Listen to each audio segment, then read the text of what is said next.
For today's presentation, I'm going to be talking about realism.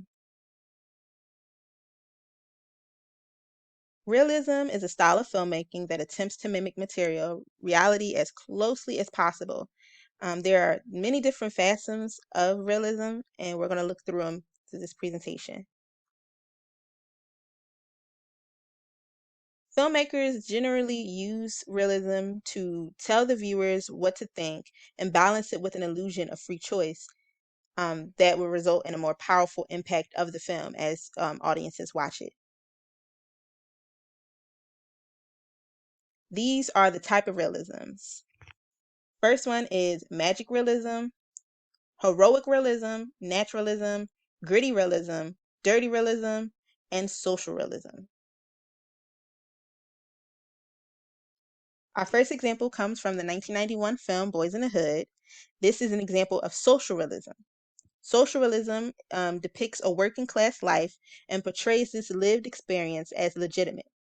So in this scene, the character Jason is explaining to everyone in the neighborhood what gentrification is and what it will mean for them later on in the future pertaining to their living conditions and even if they will be able to live or afford to live in that community anymore. The next example of realism that we have is magic realism. This scene comes from the 1995 film A Little Princess.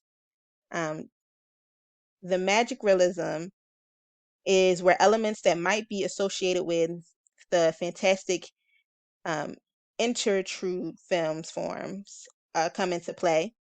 In this scene, Captain Richard Crew, who was stationed in the army, is suffering from amnesia. So they brought him out, and now he can't remember anything.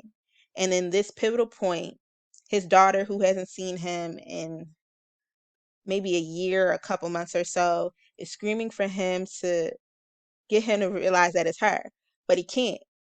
But with a little help from magic, he's able to regain all of his memory and within the matter of seconds. Next, there is heroic realism. This type of realism includes films that support the dominant political viewpoint and is often aligned with propaganda. So this scene that I chose is from Independence Day. And in this scene, one of the pilots is flying, trying to take down this spacecraft from these unknown aliens. And the only option that he sees is to fly straight into it. And so he's sacrificing himself for his own country, even though he has a family to take care of. So that's really heroic of him.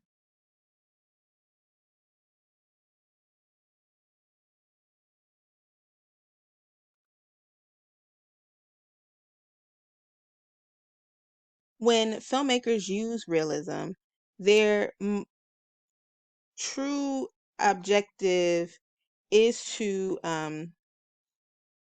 achieve realism by making it appear unmeditated. And this is often achieved through the narrative as much as it is through form. Um, so with this, it allows realism to take on many forms throughout the film.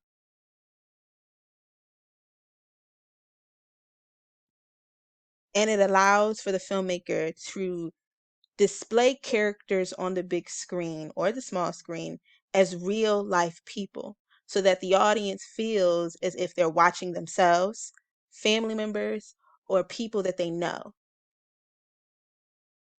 Filmmakers in the 19th and 20th centuries believed that they could present a truth about the world through fiction, again, as if they were not part of it and were placing no bias upon it. So when you go to the movies and you see a film and you can relate to any character within the film, then you have successfully seen a film where a filmmaker has used realism to show that sometimes life can imitate art just as art can imitate life. Thank you, and this has been my presentation for realism.